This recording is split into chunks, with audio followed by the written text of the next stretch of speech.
Hola gente, ¿cómo están? Espero que bien, sí. Yo acá tarde grabando este video, les cuento.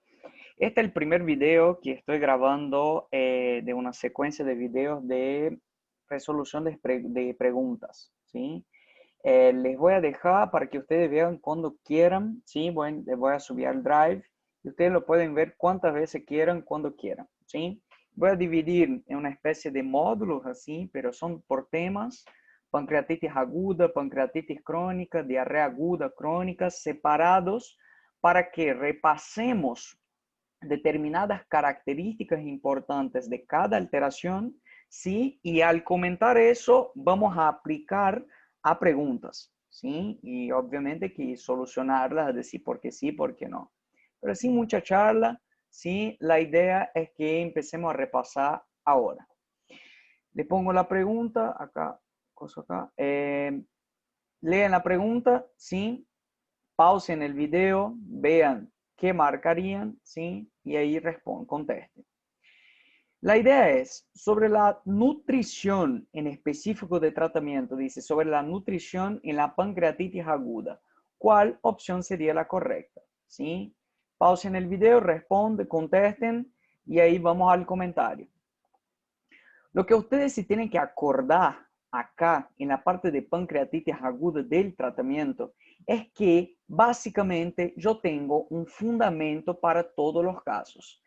Llega el paciente con el dolor en cinturón, ¿sí? Con vómitos. Llega el paciente con cuadros de abdomen agudo inflamatorio, ¿sí? Que dice que esto empeoró después de comer un asado, por ejemplo, o comer mucha comida grasosa, ¿sí? Ya puedo pensar principalmente si sea sexo femenino con antecedentes de litiasis biliar o con antecedentes de alguna cosa de la vía biliar, ¿sí? En fin, si llega este paciente, yo directamente tengo que pensar en un cuadro de un abdomen agudo inflamatorio. Y ahí principalmente si me caracteriza un poco del dolor, ¿sí? Pienso en pancreatitis aguda. ¿Y cómo se trataría eso? ¿Sí? Es justamente el fundamento para todos los casos es iniciar una hidratación rigurosa, ¿sí? Nosotros tenemos que poner la vía intravenosa en el paciente e hidratarlo, ¿sí? Porque es un paciente que está vomitando demasiado, ¿sí? Es un paciente que está entrando probablemente ahí, está deshidratado, ¿sí? Y por mucho más que vomite, también pierde el conjunto, ¿sí? Hidroelectrolíticos. Entonces tengo que reponer eso en el paciente, ¿sí? Primera cosa. Segunda cosa, tengo que poner el oxímetro en el paciente y controlar la saturación de oxígeno. No es que entre tanto en la parte de tratamiento eso, ¿sí? La idea acá es controlar el paciente, no es paliativo, es sintomático, decimos, ¿sí? Vamos a controlar los síntomas del paciente. Bueno, ¿cuál es la finalidad, sí, de poner el oxímetro y controlar la saturación de oxígeno, sí? Ustedes se tienen que acordar que el páncreas es un órgano anatómicamente muy irrigado, ¿sí? Tiene muchas arterias, microarterias. Y durante el proceso de pancreatitis aguda, de inflamación del páncreas, él libera y atrae, ¿sí? Muchas isoleucinas, ¿sí? O sea, citoquinas inflamatorias, proinflamatorias, inflamatorias, en fin. Lo que hace eso por haber una rica irrigación pancreática es liberar estas citocinas proinflamatorias, ¿sí? De forma masiva a la circulación. ¿Y dónde quiero llegar a eso? Quiero llegar que al diseminar todas estas enzimas proinflamatorias, me van a generar un cuadro de SIRS, de síndrome de respuesta inflamatoria sistémica, que posteriormente puede evolucionar con síndrome de disfunción multiorgánica. ¿Y qué principal órgano afecta inicialmente? Los pulmones. ¿Está bien? Entonces, me genera un síndrome de distrés respiratorio. El paciente termina evolucionando con un cuadro de insuficiencia respiratoria y se muere. Entonces, ahí está la importancia de controlar la saturación de oxígeno del paciente. Y siempre un paciente adulto, mantenerla mayor a un 95%, ¿sí? Perfecto. La analgesia. Y acá hay controversia de algunos doctores, pero la literatura es clara con eso, ¿sí? Básicamente, sí se puede utilizar morfina en el paciente. Teóricamente, estoy hablando de práctico y estoy hablando de lo que dice la literatura. La literatura dice que en la práctica y que sí se puede utilizar morfina, pero que en una parte teórica, cuando hablamos de teoría, hay un efecto adverso relacionado con la morfina, que es el aumento del tonus, ¿sí? a nivel del esfínter de Oddi. Y si nosotros vamos al mecanismo fisiopatológico de colocalización, si yo aumento el tonus del esfínter de Oddi, ¿sí? Yo voy a generar una dilatación retrógrada del canal y ahí voy a favorecer en teoría la colocalización y activar más todavía lo que es la inflamación pancreática, ¿sí? Eh, entonces, en teoría es eso, no se puede utilizar morfina por este concepto teórico de aumento del tonus y empeoramiento de la pancreatitis aguda. Pero eso, como les digo, es teórico, ¿sí? Es muy poco frecuente y suele no, la verdad que suele no pasar con los pacientes, la literatura es bien clara con eso. Pero si les llegan a preguntar en un oral o un escrito, tengan en cuenta este concepto teórico, ¿sí? Y la sustitución, o sea, la segunda opción para utilizar es un derivado, ¿sí? De los analgésicos opioides, que nosotros podemos utilizar la meperidina. También como segunda opción, algunos doctores consideran como primera opción. Entonces tengan en cuenta esas características de efecto adverso, el por qué sí, el por qué no, y la segunda opción, porque ahí ustedes pueden explicar las dos cosas. Perfecto. Siguiendo acá sobre soporte nutricional. Y acá está justamente la clave de nuestra pregunta posterior, ¿sí? Entender que, la primera cosa, ¿por qué nosotros nos alimentamos? Básicamente, aún más de nutrición, metabolismo, todo, estoy hablando específicamente a nivel intestinal, ¿sí? El alimento, él sirve de nutrición para los propios enterocitos. Entonces, para que los enterocitos produzcan energía, en fin, generen energía y tengan su metabolismo, ¿sí? Su funcionalidad, él necesita alimento, ¿sí? Entonces, a partir del momento que nosotros pasamos mucho tiempo en ayuna, sumado, ¿sí? Con un cuadro de debilitamiento del estado general, los enterocitos van a ser afectados si no comemos, ¿sí? Tienen que ser nutridos, ¿sí? Entonces es muy importante entender eso, ¿sí? Porque acá en el paciente con pancreatitis aguda, lo que pasa es, todos los alumnos, toda la gente, la verdad, lo primero que dice es, al paciente diagnosticado con pancreatitis aguda, sea leve o sea grave, no doy alimento. O sea, no voy a nutrir, vía oral, ¿sí? Estamos hablando de vía oral. Y la idea es que es así, es tal vez, ¿sí? No está mal, pero tampoco está bien. Sí, no está mal porque realmente vamos a pasar unos días sin dar comida al paciente vía oral, pero no está bien porque va el primer concepto, ¿sí? Si yo no doy comida para el paciente por más de 5 días, la mucosa intestinal va a empezar a alterar su funcionalidad, ¿sí? Entonces, el paciente ya está desnutrido, está con decaimiento de estado general y va a empeorar su cuadro, ¿sí?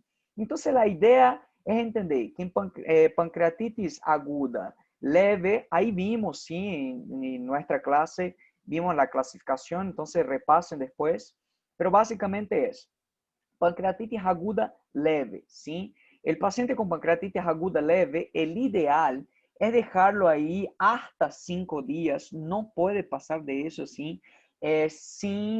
No hay problema y está en ayuna, ¿sí? Durante estos 5 días, sin comer. Pero entiendan, sin comer vía oral, ¿sí? Nosotros vamos a administrar alimentación parenteral para el paciente. El tema es que en este caso yo no tengo un paciente tan debilitado en estado general y él sostiene estos 5 días, ¿sí? La literatura trae dos cosas más, ¿sí? ¿Cuándo en el paciente con pancreatitis aguda leve, cuándo voy a volver a dar alimentación para él? Cuando él mejora el dolor, ¿sí? Y cuando se mejora el dolor, cuando disminuye la inflamación, la edematización. Entonces, disminuyó la inflamación y edemas, ¿sí? Del páncreas, el paciente mejora el dolor y ya puede volver normal con la alimentación vía oral. Eso tarda como 5 o 6 días. Es justamente el tiempo que le estoy diciendo. Es por eso, porque este tiempo, ¿sí? Y la otra cosa que la literatura trae, ¿sí? Es que cuanto en los pacientes con pancreatitis aguda leve, mientras o sea, no tiene relación, ¿sí? Con la cuestión de, si yo administro alimentación de forma temprana, lo más precoz posible, el paciente va a tener una mejoría. No, ¿sí? No existe eso, porque estos pacientes, la verdad que la pancreatitis en sí, en general, ¿sí? Nosotros solo vamos a administrar la alimentación cuando el paciente mejora el dolor, ¿sí? Entonces no tiene nada que ver de eso. Creo que era una de nuestras opciones ahí que descartamos. Otra cosa, pancreatitis aguda grave, ¿sí? La pancreatitis aguda grave, sí. La idea es que yo inicio, ¿sí?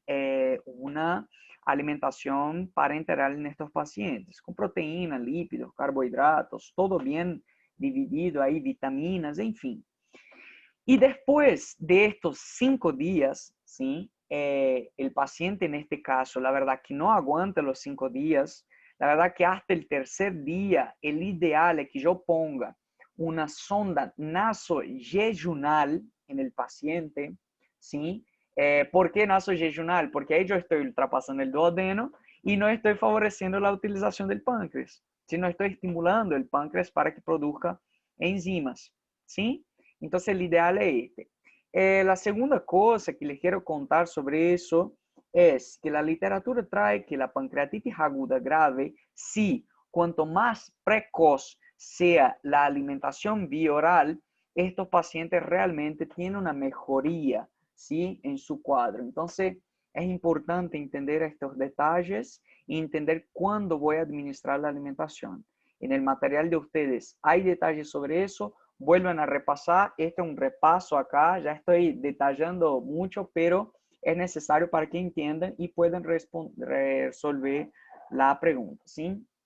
Entonces, dicho eso, solo otra cosa más, ¿sí? Para no pasar aún más del tratamiento de soporte, nosotros tenemos la colangiopancreatografía retrógrada endoscópica que tiene indicaciones. Y básicamente acá la indicación es solo prequirúrgica, ¿sí? Si yo necesito hacer una cirugía en el paciente, lo voy a hacer como prequirúrgico. Pero tiene otras indicaciones, sería frente al tratamiento, sí, ahí ya sería, no, se cayó mucho en desuso, si no se utiliza más, la literatura deja bien claro eso, pero tiene estas indicaciones, ¿sí? Que sería una pancreatitis aguda relacionada con un lito biliar, ¿sí?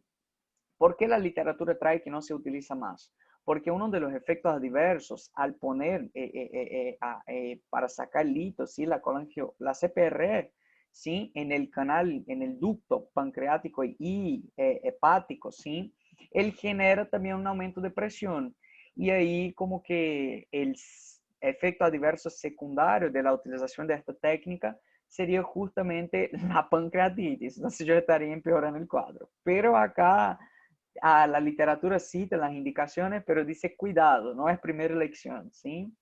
Entonces ahí una pancreatitis aguda biliar grave, ¿sí? Con colangitis o con el paciente con obstrucción persistente que considero mayor a 48 horas. No voy a entrar en tantos detalles acá, puede mirar el material de ustedes, hay más detalles ahí.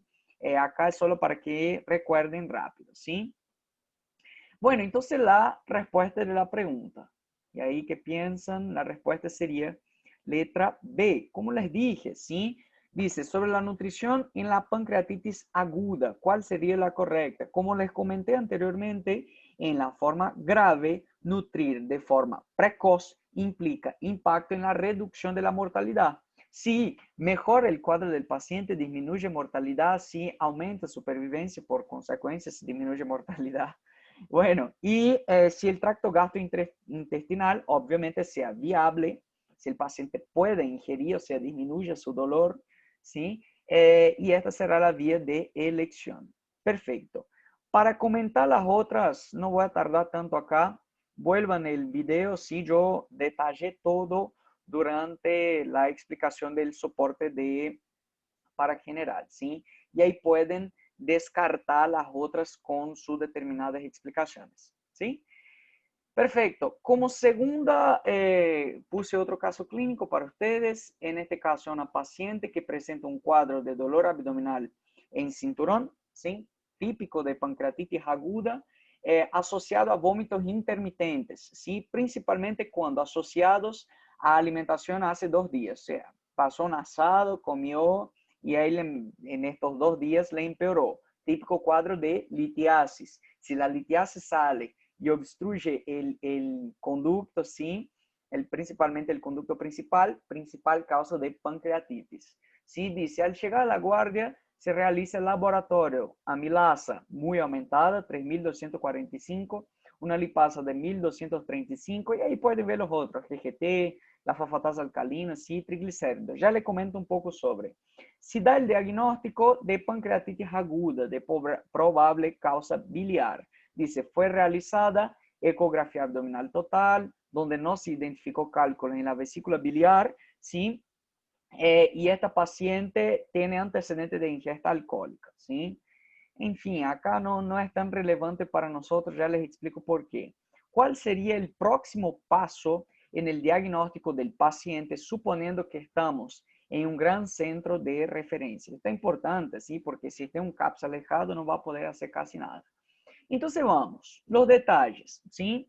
Es un paciente con un cuadro de dolor abdominal en cinturón. Entonces se trata de un abdomen agudo, probablemente inflamatorio, ¿sí? Donde este dolor se asocia con vómitos intermitentes y ahí ya vamos direccionándonos a un abdomen agudo inflamatorio que genera vómitos intermitentes. Pienso en afección del conducto biliar, ¿sí? Puedo pensar en pancreatitis, ¿sí? Principalmente pancreatitis, ¿por qué? Porque ahí dice que asociado a alimentación hace 2 días, ¿sí? Entonces, puedo pensar en alteraciones de vesícula biliar, que le salió un cálculo, impactó a nivel del conducto principal, generó un cuadro de pancreatitis. Y ahí yo me acuerdo que el lito es la principal causa de pancreatitis.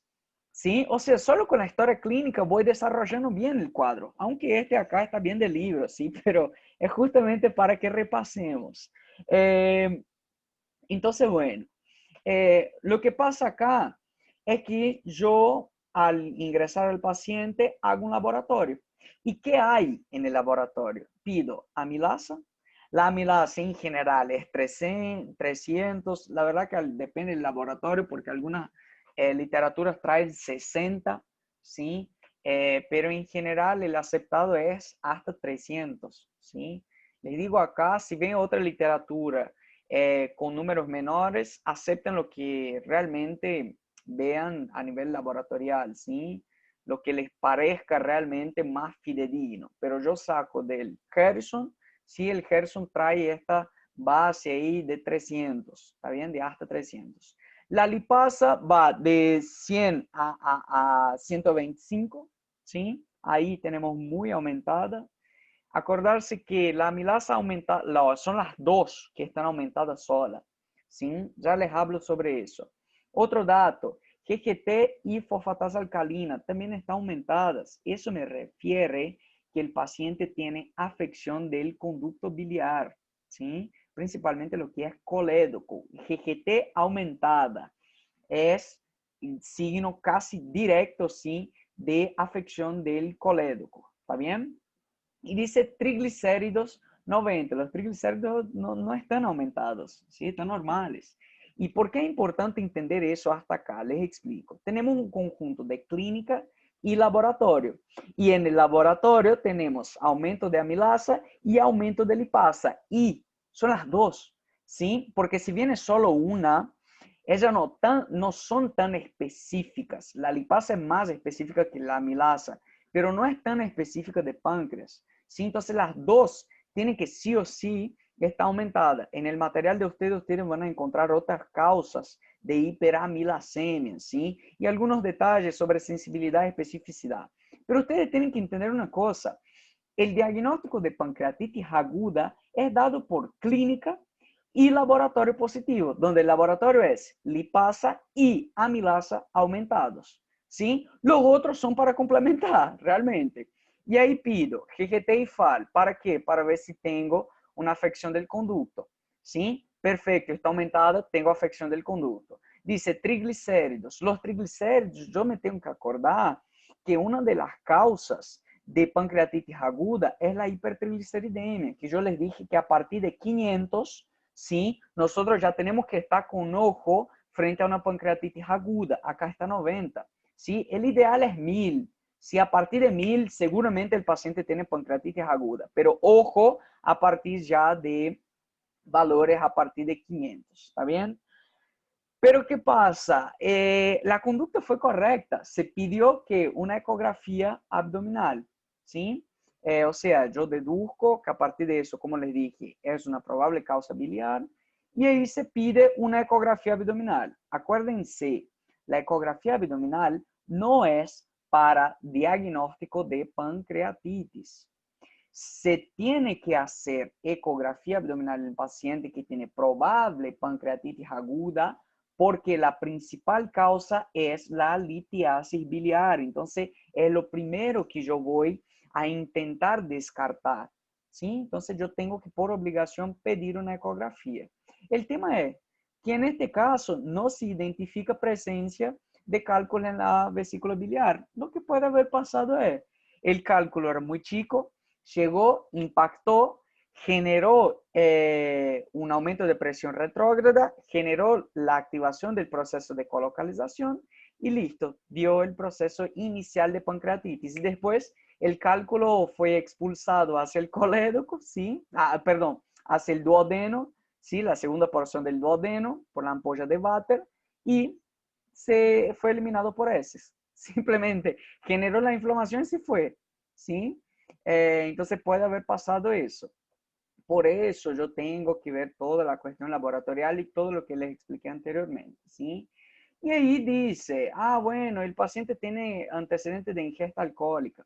Acuérdense, para que alcoholismo genere una pancreatitis aguda, tiene que ser 150 gramos de alcohol por día, principalmente los destilados, y ahí hablamos de la cachaza, que a mí me encanta, pero bueno, la cachaza, los whiskies, principalmente los whiskies. Hay estudios, ¿sí? De metaanálisis que comprueban, ¿sí? Que los whiskies son de elevada probabilidad de generar pancreatitis aguda, pero lo que quiero decir es que una gran cantidad de alcohol y por mucho tiempo, ¿sí? No es que, hoy a la noche tomé mucho whisky, mañana voy a tener pancreatitis, no, sí hay todo un factor, entonces sería por eso la segunda causa más frecuente, ¿sí? La primera es lito. Pero ahí viene. Entonces, bueno, yo realicé eso, no tengo, el cálculo puede ser muy pequeño, puede ya haber sido eliminado o puede ser un cálculo muy pequeño que no veo con la eco, ¿sí? Por ahí la paciente, el paciente más gordito, entonces no consigo ver bien. Y también acuérdense, depende del ecografista, ¿sí? Él que también va a manejar, si maneja mal, no voy a ver bien la imagen. En fin, dice, ¿cuál sería el próximo paso, ¿sí? En el diagnóstico del paciente, suponiendo que estamos en un gran centro de referencia? Entonces, la idea es que yo les comente cada uno acá. La tomografía de abdomen y pelvis. Bueno, en este caso, en el desarrollo de este caso, no sería la mejor opción. ¿Por qué? Porque acá yo estoy pensando en lito. Y yo tengo que descartar primero el lito, ¿sí? Lo tengo que tratar al lito primero. La tomografía me daría, sí, una característica anatómica, podría clasificar en la clasificación tomográfica de Baltasar, todo, pero sería más para el diagnóstico de la pancreatitis. Mi idea acá es saber la etiología, ¿sí? La colangiopancreatografía retrógrada endoscópica, como les dije, entró mucho en desuso, ¿sí? Es más utilizado para un prequirúrgico, ¿está bien? En este caso, no sería lo ideal, hasta porque ya estoy cursando con pancreatitis, ¿sí? La observación y repetición en examen 24 horas, no. sea, tengo que solucionar, el paciente tiene un abdomen agudo inflamatorio, ¿sí? Lo tengo que solucionar rápido, ¿está bien?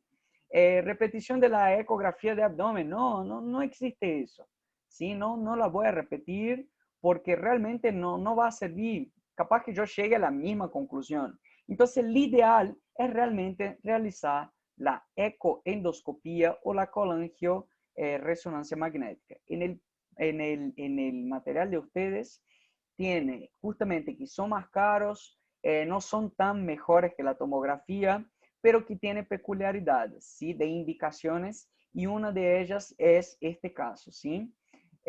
Bueno, espero que le haya gustado, ¿sí? Este repaso, un mini repaso acá de 20 minutos, ¿sí? Y cualquier duda me avisan, ¿sí? Un abrazo.